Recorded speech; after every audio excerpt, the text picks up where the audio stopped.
dan tidak menghujat satu dengan yang lain. Misalnya pengobatan timur mengatakan bahwa pengobatan barat itu berbahaya, efek samping obat kimianya sangat banyak, dia bisa meracuni tubuh, pakai herbal yang tidak ada efek samping. Maka menurut saya ini tidak adil gitu.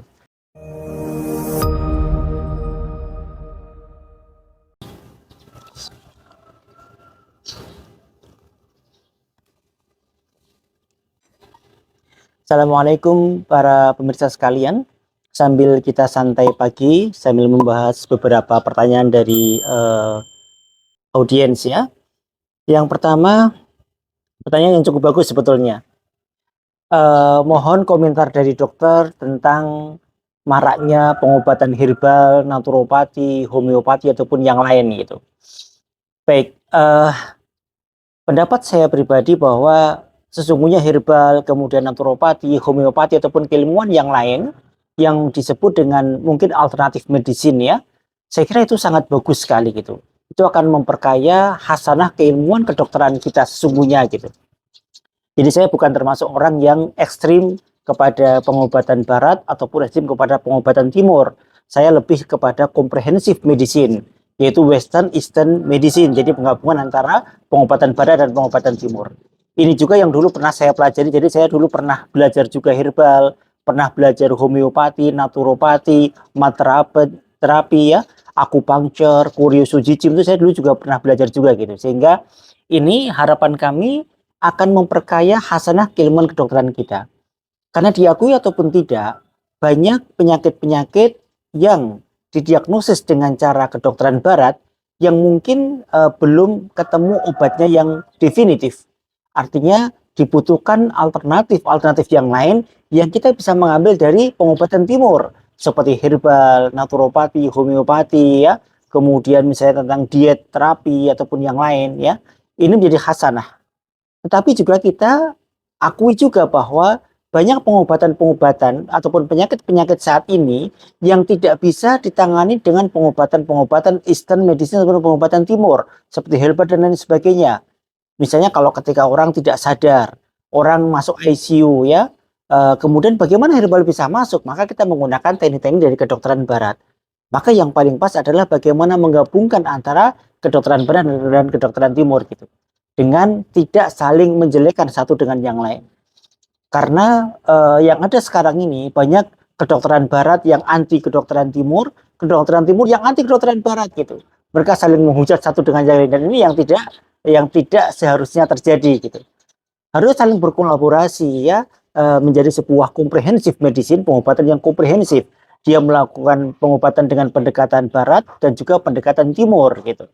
Misalnya saya ambil contoh. Ketika ada pasien-pasien dengan penyakit kronis, misalnya kalau di tempat kita ada cirrhosis hepatis misalnya, ataupun cancer, hepatoma, ataupun autoimmune disease, mungkin pengobatan barat tidak bisa maksimal masuk gitu.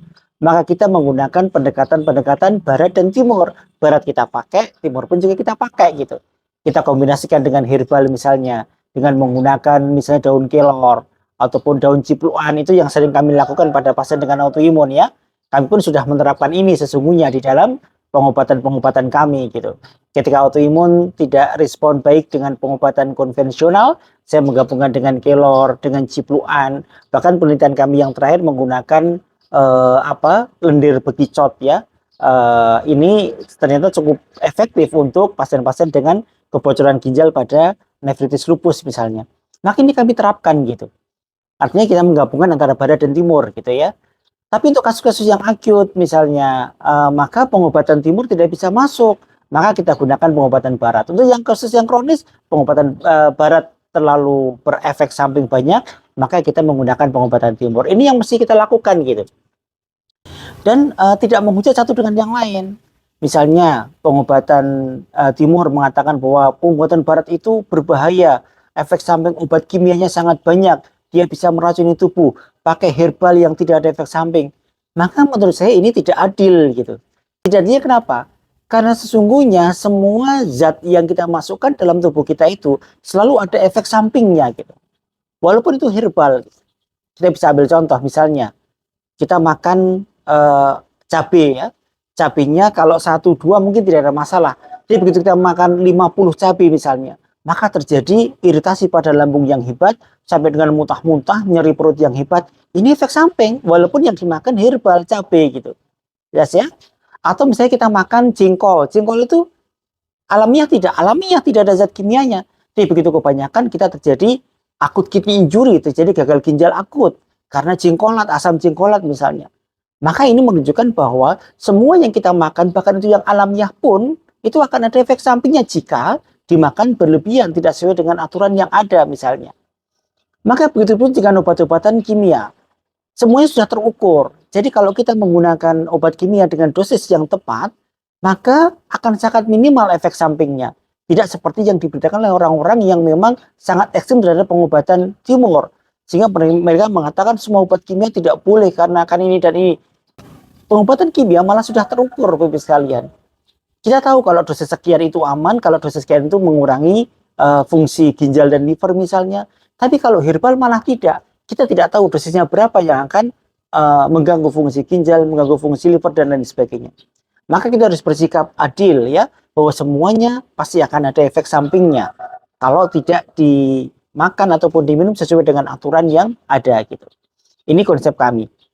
Sehingga yang paling pas adalah tidak saling menghujat satu dengan yang lain, tapi mengkombinasikan bagaimana pengobatan barat dan pengobatan timur ini menjadi sesuatu yang bermanfaat buat pasien. Itu saja yang paling penting.